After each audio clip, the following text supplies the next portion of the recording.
Well, thank you so much for joining us today. Thank you so much for your succinct summary statement. And I'd like to just start with the questioning, and then we'll go with, I think, 7-minute rounds, so it gives plenty of time for everyone to ask questions. On August 26th of this past year, the New York Times had a story entitled "Obama Pursuing Climate Accord in Lieu of Treaty." The article states, quote, "The Obama administration is working to forge a sweeping international climate change agreement to compel nations to cut their planet-warming fossil fuel emissions, but without ratification from Congress." It also talks about the administration working on a, quote, "politically binding deal to cut emissions rather than a legally binding treaty that would require approval by 2/3 of the Senate." In addition, the French Foreign Minister, Fabius, recently indicated that to be successful in Paris, as he said, we must find a formula which is valuable for everybody and valuable for the U.S. without going to Congress. Will any Paris agreement be legally binding on the United States? Mr. Chairman, the negotiations obviously still underway, and what elements of the Paris Agreement will or won't be binding is not something that that is worked out yet. There are, I would say, different views. There are different views from many different parties. If you were to look at the draft text, which is being discussed now, you would see in provision after provision brackets that indicate the language which signifies legally binding and also language which signifies not legally binding. So the short answer is we don't know, although I will say that just as I said in my testimony, that a core part of our own approach is that the targets countries are undertaking should not be legally binding. But some parts would be legally binding. I wonder if you think that it serves the interest of this country to establish a precedent that international commitments are made in a manner designed to thwart the constitutionally derived oversight role of Congress, of the United States Senate. Well, and no, I would not think that would serve the interest of the country, Mr. Chairman. We are going to look at the agreement once we have an agreement, and we will evaluate at that time. And we will act fully in accordance with law. As you know, there are different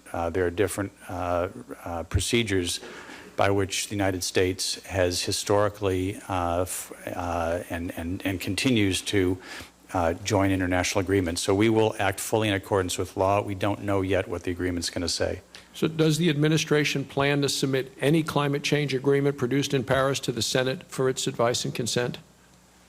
Mr. Chairman, we don't know yet what the elements of the agreement are going to be, so it's hard to speculate at this time. We have, as I said, we're pushing hard for an agreement that does not include binding targets, which are kind of the heart of the agreement. So we're looking for something that is not binding in that regard.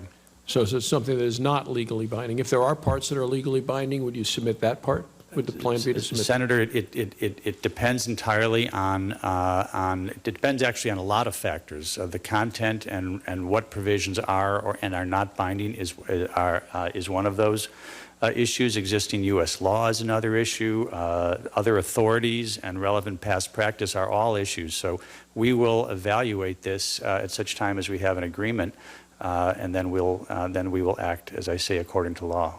Because that gets into the issue of if future administrations or Congress would be bound by such a commitment. So, I wonder if the President signs a unilateral political commitment or agreement in Paris, at the end of the year without consulting Congress, what effect the agreement would have domestically and whether it actually holds up long term. Well, I would say two things, Mr. Chairman. Certainly, there's no question that Congress should be consulted. We have been up here and briefing different members and staff all during this year, and certainly will continue that before and after the Paris negotiations. So that goes without saying. With respect to whether an agreement that is not legally binding has meaning. Look, there is a long-standing practice in the United States to do all manner of agreements, sometimes quite sensitive, sometimes quite high profile, via executive agreements or non-legally binding arrangements, and it is the practice of both sides of the aisle to respect what has happened and to abide by the political commitments that are made by previous administrations. That's true whether the previous administration was a Republican one being succeeded by a Democratic one or vice versa. So I think that practice certainly should continue, but whether you're talking about the Atlantic Charter or the Helsinki Accords or any number of nuclear arrangements, the notion of agreements being entered into in some form other than advice and consent is actually quite common. And just when you talk about Congress being briefed, there's a difference between that and being consulted, and I think both of us on both sides of the aisle would agree that over the years with different administrations, huge difference between being briefed and being consulted. Right. If the president signs on to this Paris Agreement at the end of this year, and then the courts rule that the Clean Power Plan is illegal, will the United States be able to reach the goal of its intended nationally determined contribution, or its INDC? So I'm trying to figure how we resolve an international commitment that's dependent upon the implementation of an unauthorized regulatory action like the Clean Power Plan, which the court may rule to be illegal. Well, Mr. Chairman, we have a good deal of confidence that the Clean Power Plan is very solidly grounded in law and grounded in the first instance grounded in Supreme Court law. We know that there will be legal challenges. There is never a significant EPA regulation where there are not significant challenges, and I'm not going to speculate about what would happen in a situation that we don't contemplate.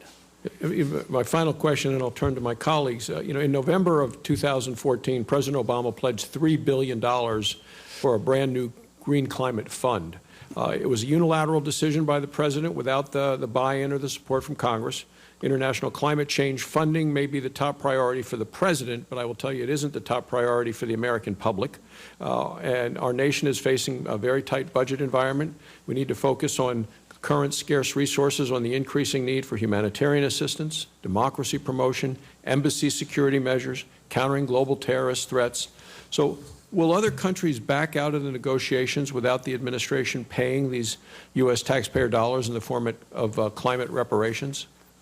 Well, let me make a few comments about that. And on the subject of climate reparations, I might just call your attention to. I could call your attention to the opening press conference in Kyoto, in Copenhagen in 2009, where I was asked whether the United States would be supportive of that in particular, and I answered very emphatically that we rejected the idea. But let me get back to the broader question on the Green Climate Fund. First of all, I think that this honestly should not be a partisan issue. The Green Climate Fund is in essence the successor of the clean investment funds that President Bush started in 2008. President Bush committed to $2 billion over 3 years. We have put forward a pledge of $3 billion over 4 years. 7 years later, that's very, very consistent in quality and in quantity. I think that President Bush saw this kind of assistance to developing countries to do real stuff. This is not what the climate investment funds have done has been to build clean energy infrastructure in developing countries, and I think that they concluded that it would be good politics, good diplomacy, and good economics, and we agree.